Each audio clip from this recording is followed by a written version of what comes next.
Good morning. Hemshech Ayin Beis, Volume 3. We're on page 1238.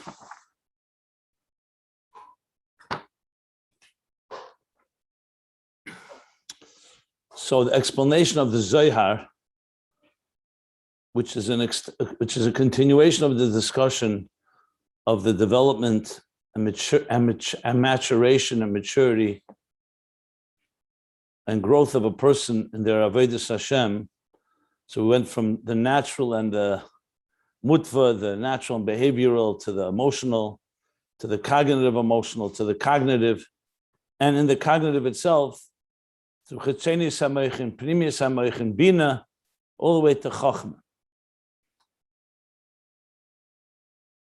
But then on page 1236, the Rebbe Rashab introduced more about how do we reach such high levels of divine experience, where we are absorbed in the very experience itself, and that elevates the midas and changes them, actually, transforms them into something beyond their own natural capacity and natural structure.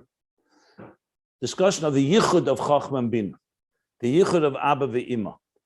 That when the yichud is complete, what he called zivug shalim, a complete union, that is on the level of Chachma, and that has the capacity to draw down from Arich and Atik, Keser, all the way from the Pnimius and Atzmos of Ein Sof before the Tzimtzum in its first root. In other words, from divine energy that's beyond the structure of existence. Whereas a Zivug, the Ein Shalim, relates more to Bina, and thus more to the divine energy that relates to existence and has some relationship with it, or at least it's commensurate to it.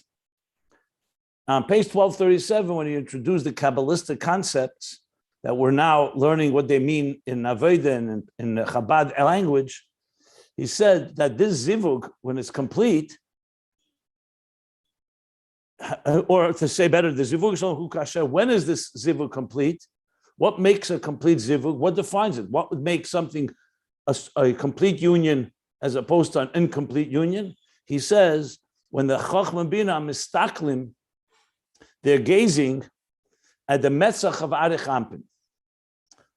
And they receive from there the 370 energies or lights. 370 channels of light, or rays of light. So what does this mean? This means that when Chachma and Bina have a bittul to something far higher than they are, in many ways it's the very theme of Ayin Beis, the connection between Keser and which is Makif, and Pnimi and the immanent spheres, or in the language that we've been using back a while back, Aramimcha Lekai HaMelech, whether it's Mamata L'mayla, from the bottom up or from the top down. So Aramimcha is the level of Keser, Reimamus, exalted,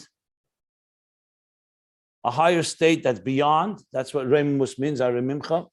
So you can have Aramimcha Lekai HaMelech, that it elevates Lekai HaMelech, the divine within existence. Lekai HaMelech is elevated to the level of Keser. That's through davening, through tefillah.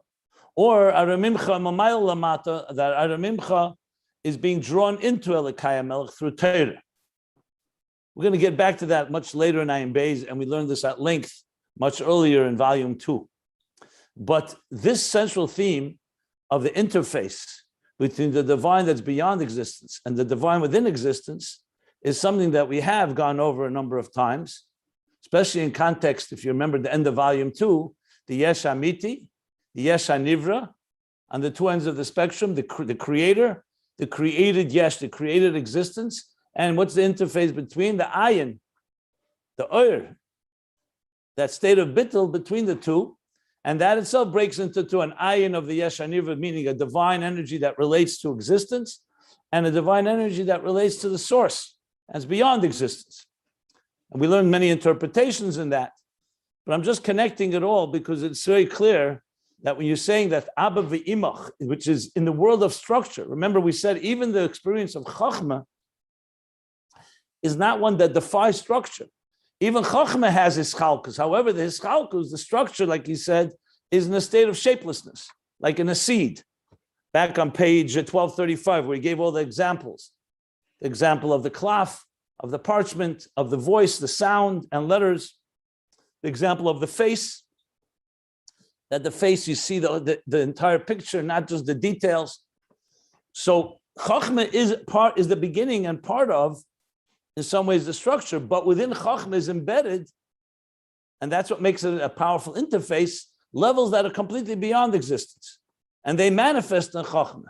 So by saying that Abba ve'Ima are gazing at Metzach of Arich Hampin, and then as he explains further, that's actually reaching all the way to the Metzach of Atik Kiyomin, Aresha de Lo Yisyada, which we'll soon discuss, and connects it to the other language there, that this is the level, as he says, Mitzchad is called Rotzen. And that has the power to elevate Zah from its state of its natural state of severities or judgments. Ravid the Ravid elevates it to a point that it nullifies those judgments. So we're going to be discussing it in a moment in the language of Chassidus, but the very concept means that Chachma and Bina, the cognitive faculties, as they join together, they become a total union. Why? Because they're looking up and they're bottle basically surrendering or accepting and channeling something far higher than they are. In a way, it's keser, because we're saying arechanatik, and ultimately the levels in their root before the tzimtzum that are beyond the structure of existence. Okay. And as he said, the words in the Zohar were that when this Ratzon that revealed Ravid the Ravid in this special time, the third meal of Shabbos, says it's Misnaida Ampid the Zohar, it illuminates the face of Zah. So clearly it's having an effect even on Zah. And that's where he says that it nullifies and silences the dinim and the gvuras of Zah. Now, how is this explained in Chassidus? So that's where he started about Inyan Hu. So he spoke about, I'm just going to sum up and get to where we are right now. It doesn't hurt all these summaries because this is quite, as I said, it's not dense necessarily in concept, but the language is very foreign language, the cryptic language of Kabbalah. But here you see that really, like I mentioned the other day, the Chiddush of Chassidus, first of all, that it explains these concepts, these levels. Without Chassidus, you start wondering what Metzach, all these language in Zohar remains extremely cryptic. The second thing, which is even maybe more important to emphasize, you see here how Chassidus helps us look at the world and ourselves as well through a divine lens. When you look at the human body, what you can come away with without any education is that there is a healthy body, a healthy human being, there's a symmetry, there's coordination, there's this fascinating ability that though we have over 35 or more trillion cells and thousands of different elements and systems at work, that it all works in this fascinating coordinated way. You can also learn some lessons from nature, and same thing from the human body. From my flesh I behold God. But to go ahead and say that every part of the human body is a reflection of a divine entity, that would require a lot of training, a lot of knowledge. So throughout Ayin Beis, I actually made myself, not now, years ago when we started learning Ayin Beis, I made a list of all the body parts, or you could say all the components of a human being that Ayin Beis discusses. And it's amazing. He literally discusses almost every part. The eyes, the ears, the nose, the mouth, of course, the mind, and then other parts as well. Like even here, we spoke about Reish Guf Regel, the head, the body, and the legs, which correspond to the three parts that we talked about, Chabad, Chagas, and Hi, the cognitive, the emotional, and the behavioral, the action-based. So when you look at someone's forehead, a metzach, okay, we see it, it's part of a human body, but to be able to say that this physical forehead that you have, eyes, they say the eyes are the window to the soul. Ears, other parts, the mind, the heart, pretty easy to, or relatively easy to explain. The mind and the heart reflects the divine mind and the divine heart. Basically, Chabad and Chagas, the emotions in Atzilus, God's emotions to us, God's love, and so on, God's mind, God. When we learn Torah, we connect with God's mind. But Metzach is something that on its own defies our ability to really know what that is.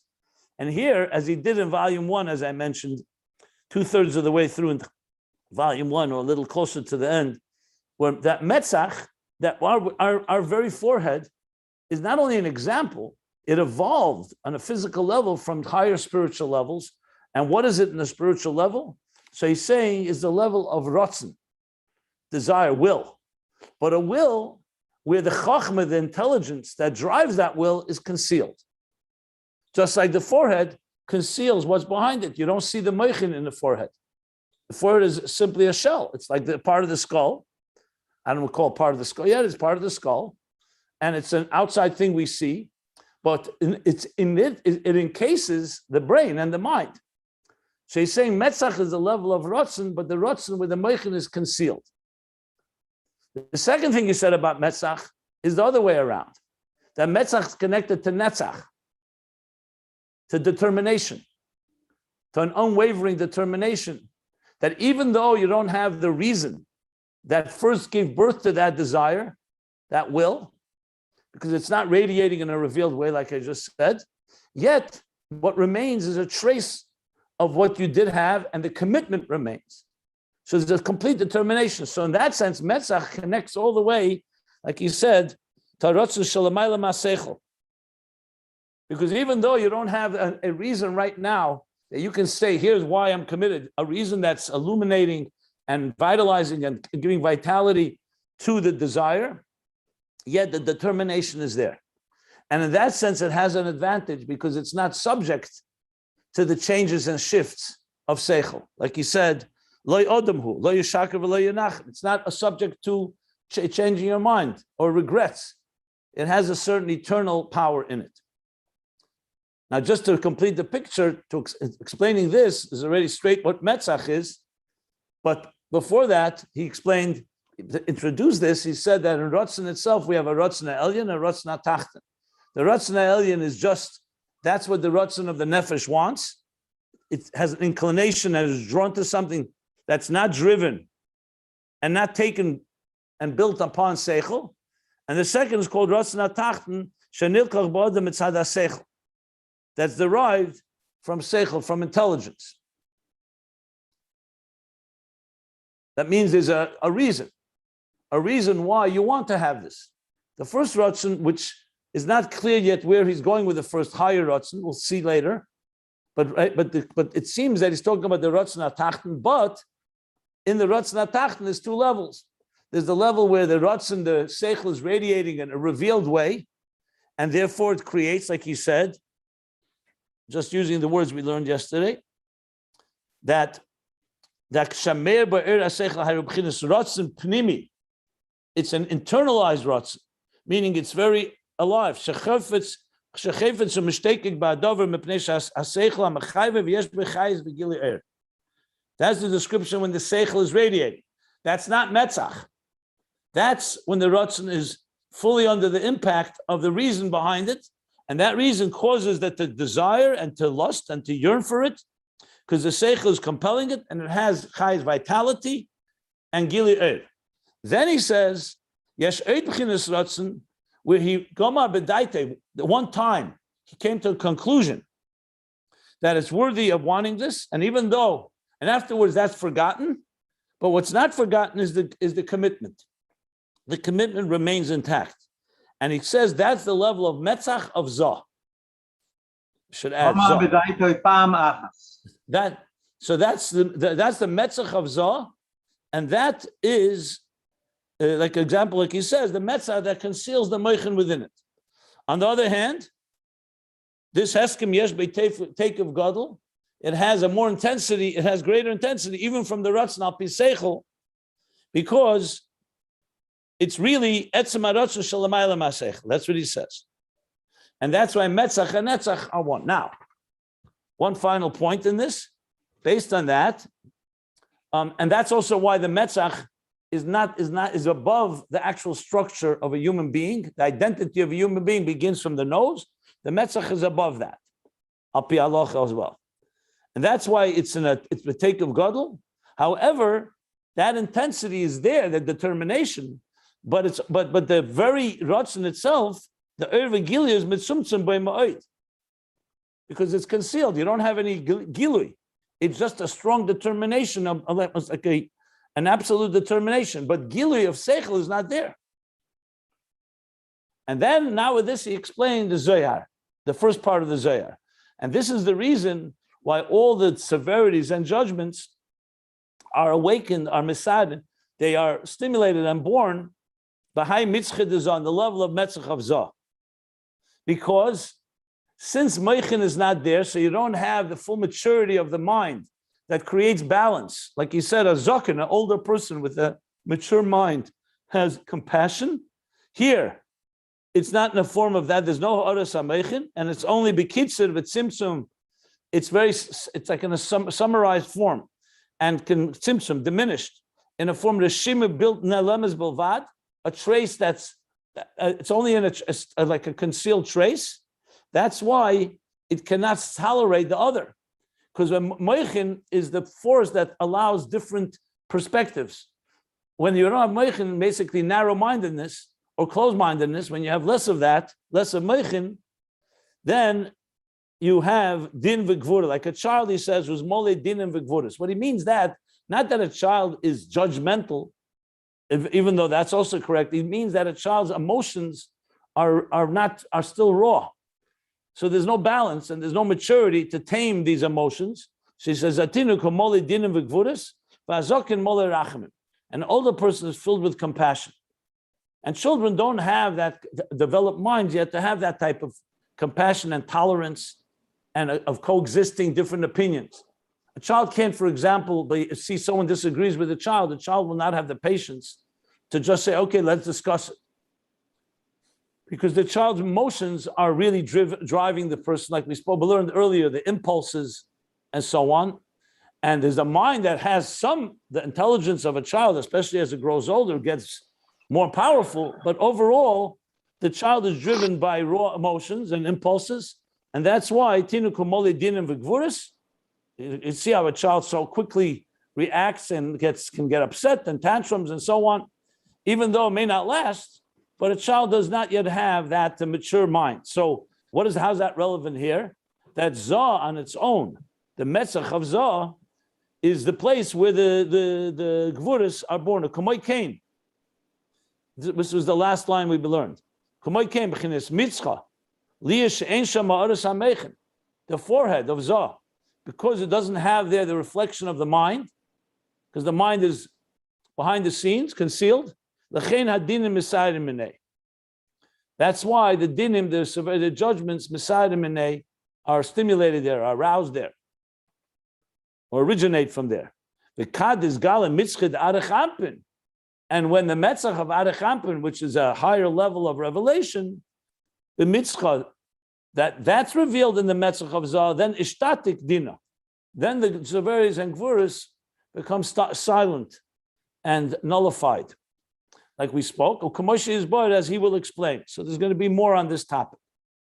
So the first thing we've learned is now why Zah on its own, the severities and judgments are prominent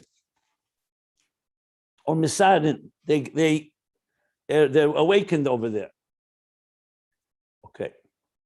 Now this very much is consistent to what we've learned earlier, that in the growth of Zah, remember Hagdolas HaZah, Hagdolas HaMidis, in the growth and maturity of Zah, there's a level where it's behavioral, there's a level where it's emotional, until the mind begins to take control. So we learn clearly that a child's emotions are far more impulsive and far more reflexive, and therefore doesn't have that maturity of the mind. So that's what Metzach of Zah is right here. The Ratzon, that the Moichin is not revealed in it in a revealed way, and yet the determination is there, which needs explanation, because how do you have a child doesn't have such determination, you would think, but he hasn't discussed that. Right now, we've discussed only the element of the Gvuris and the Dinim, the judgments and severities of a Zah. I think I would just add, when we say the Gvuris and Dinim of Zah, there's two aspects to it. One is the very fact that a less mature mind is going to be more judgmental, is going to be more intolerant is going to be more severe, basically. Won't have that balanced, mature approach to things. The second thing is that what he means is that the emotions are just not yet developed, they're raw. And when the emotions are raw, even though there's also chesed in Zah, and there is teferes and netzach and hoy, they all are also, you can say they still have rough edges. So in that way, there's also an element of din in all of them. They're not yet polished and refined as they will become as the maturity process settles in. So two ways you could explain what dinim and gvuris are in this level that we're talking about. Okay. So here's where I stopped where we reached yesterday. If somebody wants to ask anything, I'm happy to address. But remember, the topic is not finished, so there's more to come. So unless you have a specific question to something we actually learned, I would advise that we continue learning, because let's get the whole picture here. But still, if somebody does have a question, please, now would be a good time, and then I'll continue here. I had a question.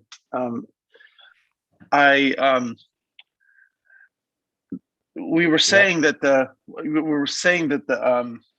mitzvah that is not radiating moichin, where it's hidden, and that it had a certain mila, had a certain merit, because it was just doing it because it had made a determination to do it. And in that sense, even though it was lower in the sense of where Correct. it was. So what's the question? The question is, we had said the higher the chokhmah, the higher you contemplate Gottlichkeit, that you're reaching, how shall I say, higher to Ratzon, and therefore sort of overcoming the midos, and that was, and you would think that's where you're overriding judgments and severities. On the other hand, like you said, when it's binary, it's like a child that doesn't, it only knows how to say yes or no. It doesn't know how to be more subtle or more refined in its thought. You can see where a disagreement would lead to dinim and gvuros. So it seems like a little bit of a contradiction. You had said. So let me just stop you right here. We're in the middle of the subject. This goes in the category, we haven't finished the whole subject matter.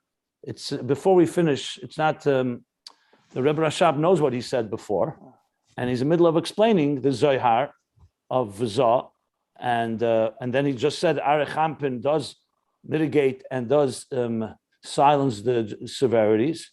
So it's different stages here. That's exactly what we're discussing here. So I would wait till we finish the whole thing before trying to understand how it fits with everything we learned earlier. Okay. All right. Thank you. Yeah. Well, he said right now, he said immediately, Zah on its own is like a child. That's what we learned. Then there's the next step of the process where Arich Hampin quiets and silences the din. So you have here, right here, two stages. Okay. Yeah. So now we'll continue, and from the line, it starts Mitzchad Arich Hampin, page 1238. But you yourself had alluded to. Listen, because there are others on the call, on the class, we can talk about it after the class. I just want to keep the flow going. I don't want it to become distracting to others. So okay, maybe I'll ask you after the class. Okay. Sorry. Okay. So the line Mitzchad Arich Hampin, the pages can be found at ayinbeis.com. And I'm continuing after the words of Kamoishi is Boyer. She says, Ukamoikeinu ba'avedas Hashem, and so too is it in the service of God. The b'shas atfilah, harihum izbeinem b'meiche beizbeinis aleki. That during davening, a person contemplates in his mind on a divine contemplation, something about godliness. Shazeu kol inyan atfilah. That is the whole purpose. That is the whole role, the whole inyan of tefillah, davening. Lizbonim b'gedulas Hashem. To contemplate on the greatness of God. Shemach mezeh, due to which when you contemplate on the greatness of God, tichla nafshe elav, the soul will expire. Tichla from the word kiloyin. It will long, it will yearn, it will like melt and want to be absorbed in a love to godliness, to God. Like it says, sama lecha nafshi, my spirit, my soul is thirsty to you. Sama lecha is thirsting to, in other words, it's very thirsty to be connected with you. So he says a very strong statement here. This is what davening is about. It's not thinking about yourself. It's not thinking about your needs per se, even though there's a part of davening that is bakasha srachav, that you're asking for your needs. But the davening, the real tefillah, is a person thinking about the greatness of God, like we've learned throughout, that all these levels, the Avodah is ultimately being contemplating on godliness. The question is, what's the level of godliness? It could be the level of godliness that provides for you and gives you sustenance. Hu chayecha avinu, my father. It could be the level of godliness that we recognize that the whole world and all its greatness is nullified because God is the creator that's beyond it. It could be the level of God that's completely beyond existence. These were the levels that we learned earlier about. Understanding God through levushe hasaga, which means through the levushe hasaga, through handles that we can relate to, or being absorbed in the experience of God that's completely beyond existence. As we've learned also here, beyond existence, that there is also the divine, like chokhmah versus bina. So now he's saying that that's what tefillah is about, to mizbun and the godly greatness of godliness. Shemach mazeh. When he contemplates on it, that's how, like the Rambam says, how do you come to love and awe of God? Through contemplation on the greatness of it. If you're not going to contemplate in this world, we're not going to come naturally to love God because there are many distractions and godliness is concealed. So tefillah's role is to be mizbeinen, and through that you yearn and you want to expire, you're thirsting. And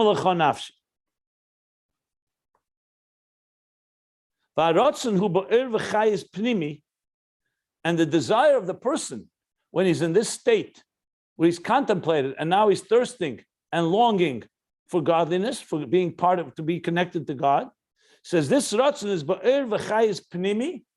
While you're contemplating and davening, the ratzon is not just a determination; it has in it the aras hameichin. It's ba'er v'chayis pnimi, the same words he used in the previous page. It's with an er v'chayis pnimi. It's with an energy and a vitality that's internalized. Pnimi is in contrast to makif. Makif means it's more superficial. It's more, hasn't penetrated you. When you say er v'chayis pnimi, you mean an energy and a light and an energy. And chayis, vitality that has penetrated. Pnimi, internal. Shechofetz mishtekik be'emes be'elakus, that he desires. And mishtekik, literally the words, shchuka, yearning, lusting. If you go back to the line that begins Pnimi, Shechevitz Mishteka Ba'adavar, literally is using the exact same words in the level of Rotzen where the Seichel, not Metzach, where it's concealed. The level where the Rotzen is completely under the influence of this appreciation of godliness with the mind. So he says, the Iskarev ul Izdabek Belakus, to get close and to cleave and to be attached to godliness. That's one level. That's the level that he says during davening is the level of the rotzen that he said where you have all that vitality. However, this is in chapter 12 in Tanya, he talks about this. After davening, the meichin, the mind that was contemplating on this greatness of godliness, which in turn was creating a very passionate and very passionate and dynamic desire. After davening, mistalkim amech. Mistalik means here, we use the mistalik means like remove the meichin, recede. It's like when you stop concentrating. So during davening, a person is completely immersed. Now, mistalkim na mechen. What happens? Because in a day, throughout the day, it's not possible for a person to be in that state of contemplation. And he's talking obviously the average Beinoni, the average person. You can't be constantly on that high where you're with the total cognizance only of godliness. You have to, for example, after davening, you have to go to work. You go to work, you have to focus on your job. I'm not talking about necessarily, we're not talking about things that are prohibited. But the mind to be completely focused and concentrated as during davening, after davening, just like during davening, is not realistic in most cases. The gam, and also ha'ava chilefes ve'veres. This is actually exact lashon from Tanya chapter 12. I don't see him seichening it, but if you learn Tanya, that's the lashon that he says there. And also the love.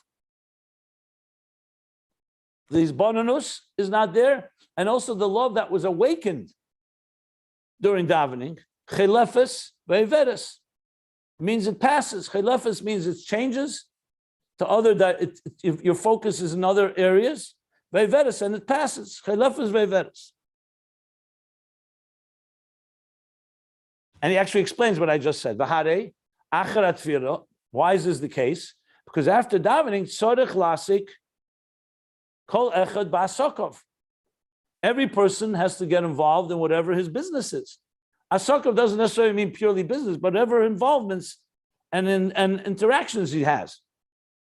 Ba'asokov hamuchrachim shemutar al pi haTorah. Let me read it the full sentence. V'harei acharat tefillah tzorech lasik kol echad ba'asokov hamuchrachim shemutar al pi haTorah. After davening, a person has to be involved and be busy with his particular business, his particular engagements and involvements that are necessary, that are permissible according to Torah. Like I said, we're not talking about not permissible.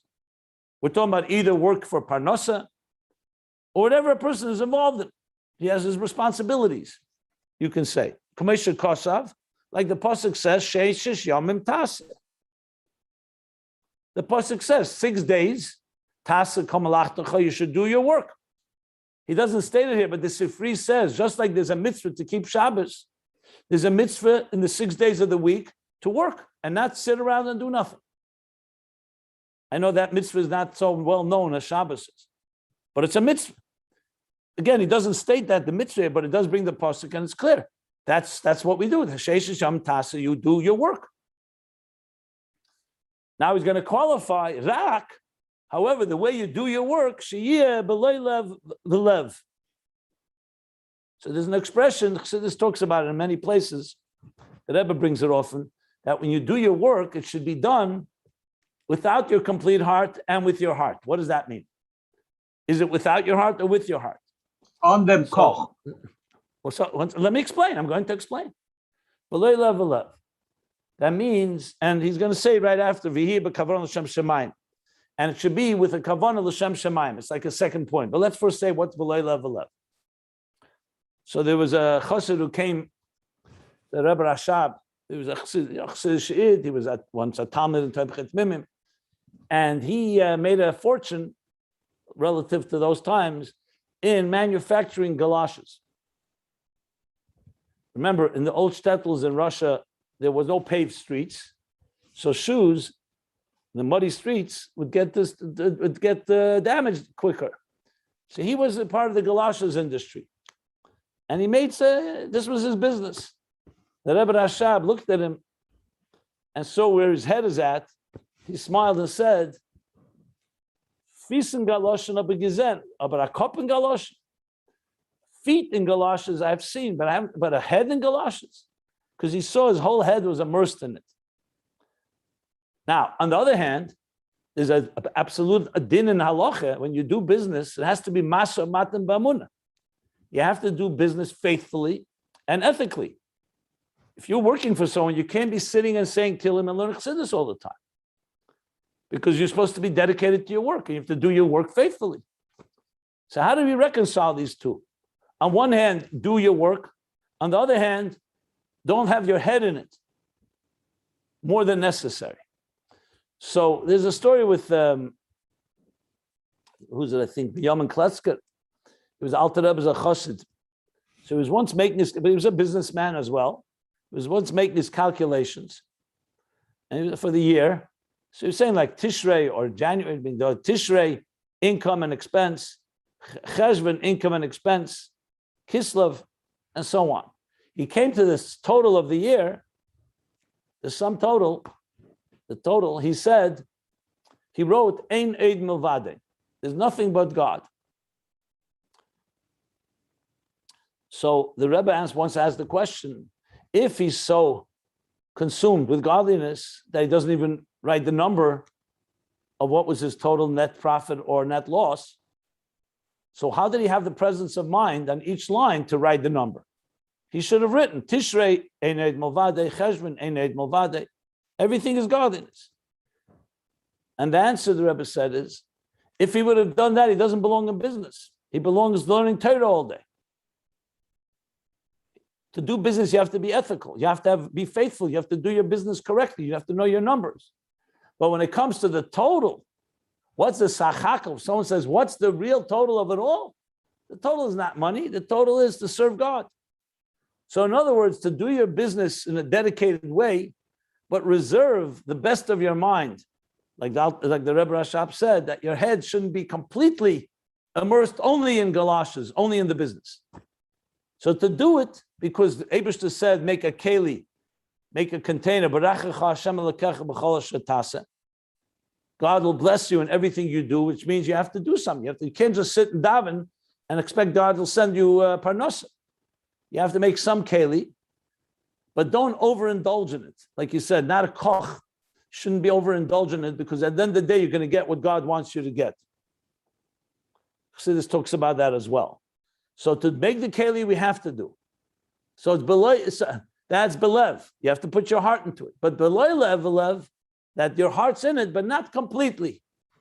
That's basically the balance. So the Rebbe Rashab is qualifying here that even though, yes, I just said that after davening, the izbanunus is not continuing, and the ava passes because each person has to go into their work.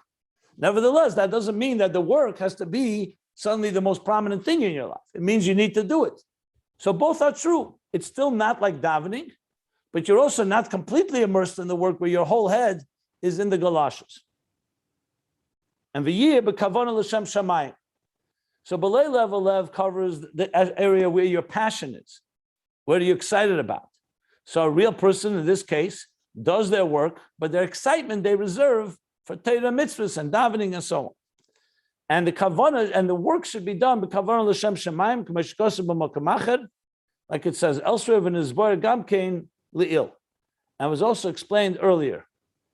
I don't remember where. I have to look it up, but it's not in the last pages. That's for sure. Volume 2. Yeah, sure it was said. I have to find it. Okay. And he continues. And it's not possible that a person should be in serving Hashem the whole day. What he means that, of course, you serve Hashem the whole day, but serving with that intensity that existed like during davening. And even those that dwell in the tents, this means people who are sitting and learning all the time. Yesh ve'el literally means, like it says by Yaakov Avinu.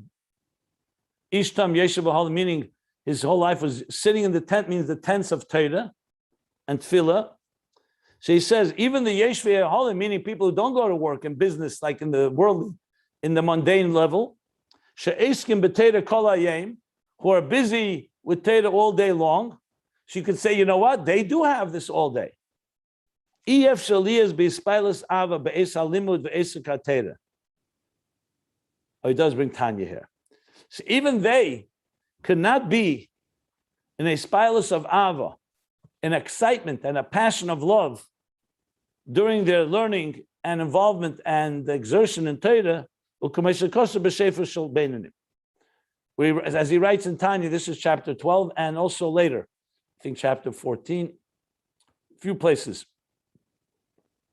Okay, in other words, the Baal Asik that he just said, for sure, has to go do his work. So he can't have that same intensity as he did during davening. Even Yeshve Olam, he says, cannot have that hispilus ava in the learning as they did during davening.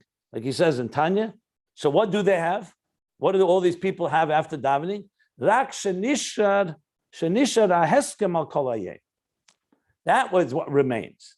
What remains from that intense desire and love and hisbonenus that happened during davening, what remains afterwards, even when people go to their work or the yeshva holland to learn, what remains is the heskem alone. The whole day remains the heskem, the determination, the commitment that they made. So he's now translating in Avodah what we learned before in Haskalah, where he spoke about the idea that in the Ratzon is the Ratzon that is under the influence and the Seichel is radiating. He's comparing that like during davening. And then after davening, he's comparing that to what remains is not the Ha'aras HaMoichin, only the Heskem alone, the determination. In other words, the davening was not to waste, God forbid.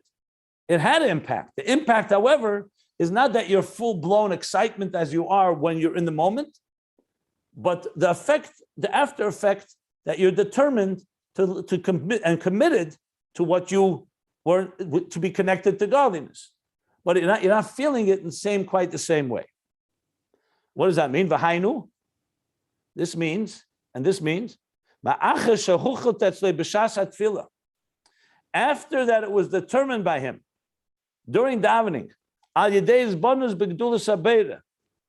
through his contemplation in the greatness, in the exaltedness, in the majesty and grandeur of God, of the Creator. How God is the primary and the primary force and the source of everything. During davening. And he was excited by it. It stimulated his emotions, in the inner mind and heart. So he was all awakened. Like person was totally, think of a moment when you're completely inspired. Okay? Since he made that huchlat, that's like, when that happened, he made the determination that he's committed to this God. Al-Kain kol hayom, that's why all day long, gam acher kleisei spilus. Even after this excitement ends, nisher etzloi heskem chazak, remains by him a strong determination and commitment, liyei sur merav aseitev, to be committed to avoid anything that God says not to do, the bad, and aseitev, committed to the goodness, to what God wants you to do. V'gam shehu b'lei hispilus aheskem chazak u'ma'ed. And even though it's without any excitement, doesn't have that whole vitality as it was in the moment when you were completely immersed during davening, the heskem, determination and the commitment is chazak u'ma'ed, is very powerful, is very strong. So there you have the two dimensions.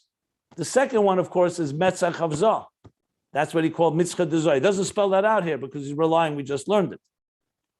And the first level, we didn't have a name for it yet.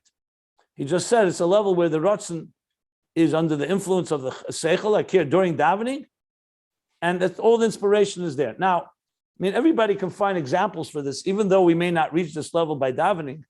We all have moments where we're totally inspired. We're totally excited about something. We talk about Kedusha, something holy, something divine and godly. We all also know that inspiration dissipates. The goal is, however, that the commitment shouldn't dissipate. That's what he's saying here. So in other words, that even though the full intense emotions and feelings are right now quiet or have abated, so to speak, but the result of it hasn't. And the result is the commitment that a person has made, that remains even during work and even during that and learning and throughout the day.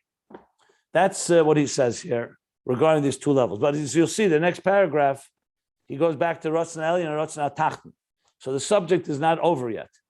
Meanwhile, we've just covered this aspect in the Ratzon, which seems to me the Ratzon HaTachton that comes up, Seichel, is where the Seichel is very effective and very dominant and prominent, I should say, prominent. And this where the Seichel is behind the scenes and like silenced or behind the Metzach, the Meichin has been the Stalkus HaMeichin. but the determination is there. The heskim is there. So the Ratzon remains. However, the Ratzon is not with that same vitality as when it had the Moichin, like what he said here during Daven. But with more takef. Before he said more takef, now he said heskim chazak kuma'id. The bottom of last page he said more takef, but hopefully we'll get back to that. What that mean? How that fits into this whole thing? But yes, that's correct. But here he just says chazak kuma'id. Yeah. Any questions? Yeah, correct. I think maybe I'm making a mistake, but it looks to me that the oisek atayra, the vov, is maybe a printing mistake. It should be ve'es halimud ve'esek atayra, not ve'oisek atayra. Oh, the vov could be, unless he meant to say ve'esek b'teira. Pashtus, beis bispalus avo. No, I understand how limud ve'esek b'teira. But it's not uncommon that the Rabbeim sometimes do that. Okay. You're right. In Digduk, Esik is a verb and not the noun. And Limud is a noun. So it should say Limud ve'esik hatera. Okay. You know what? We should look in Tanya. Maybe Tanya says something about it. Anyway, good. I'm glad. Any questions? Anybody wants me to clarify anything? So he's saying that mitzvah is a farana helen, but mitzvah is the take of Godel Yeser. I think this is the Nakudah. He doesn't say here taking Godel Yeser here. He just says Chazak Kumeid. I'm just translating what he writes. Take of Godel Yeser, he said at the bottom of last page. Yeah.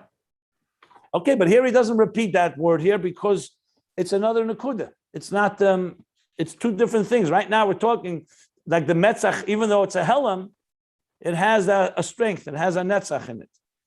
The take of Godel Yeser, I'm not sure yet how that's going to develop. Maybe he just said it for the record. We'll see. I don't want to go because there's not enough data here to talk about it. And also we're in the middle of the subject, like I said. There's so much more to go here. Any other questions? If not, I'll continue reading. One line in the page. Listen. Let me just second. Let me just reiterate something. Talking now. One line. Hold on a second. Be'emes ki hu be'emes etzem horotzen shel maylo ma'aseh. We know what it says. He did not repeat that now, and that's why I'm not going to elaborate because we don't know how that fits into this whole context right now. I know he said it. We read it. I repeated it a number of times at the bottom of the page. Yes.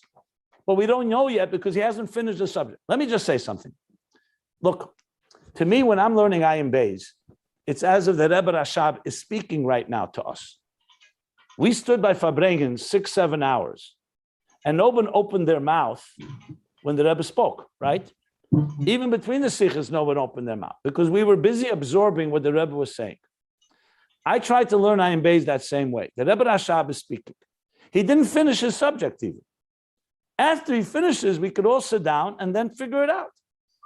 So I learned it very much like a child who's learning this for the first time. I'm not using my mind to understand everything because we didn't hear everything yet. It would be like someone in the middle of a speech. You suddenly stop them and they'll say to you, 1 second, I didn't finish my speech. You'll hear it till the end. I'm going to discuss what you're thinking about.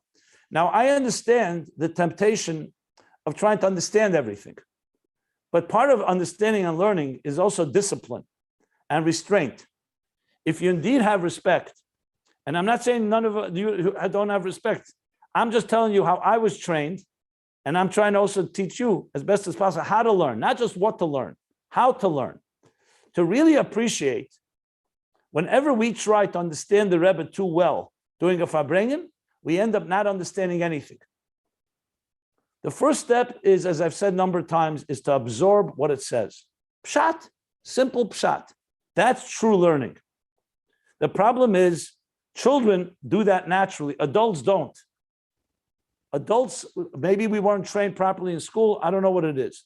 But especially because you have a good head, the better the mind, the more the mind has the temptation to want to get involved in the process.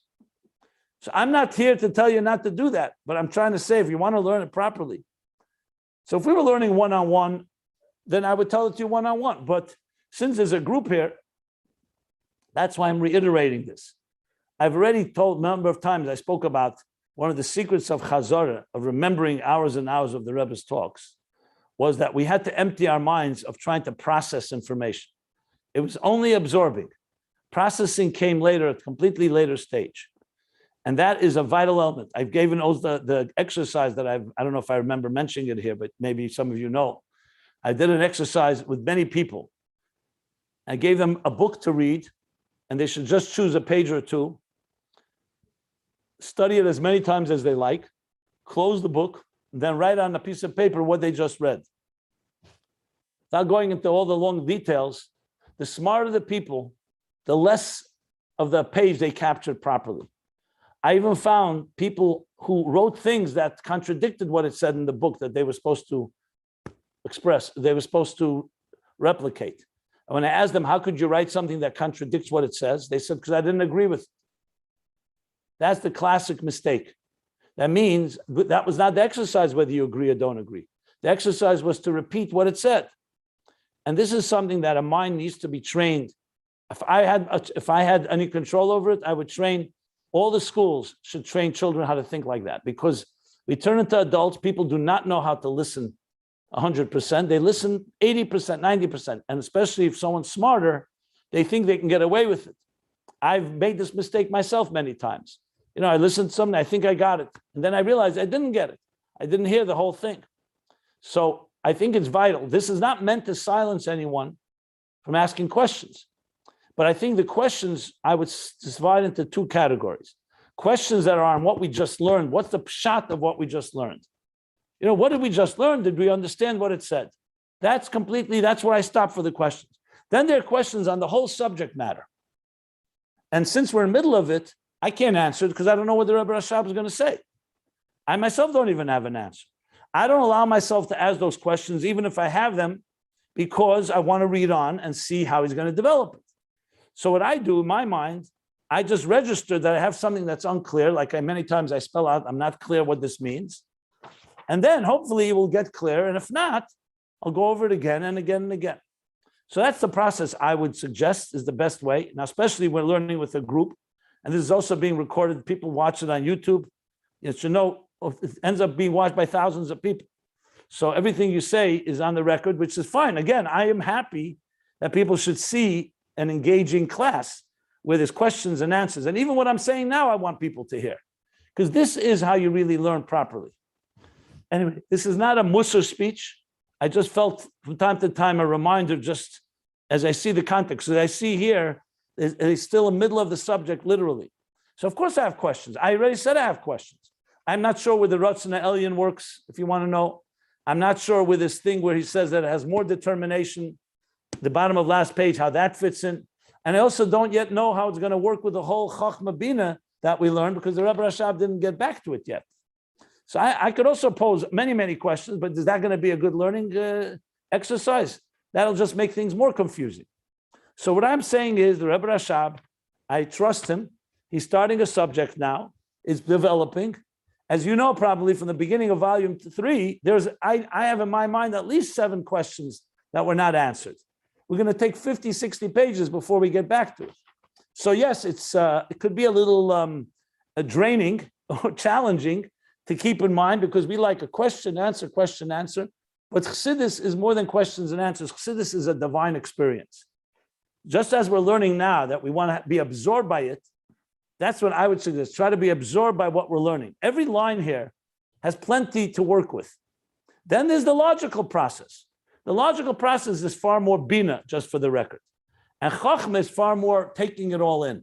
So what I just said, actually, is more of a chachma experience than a bina one. Bina is trying to dissect and understand and analyze and evaluate every detail.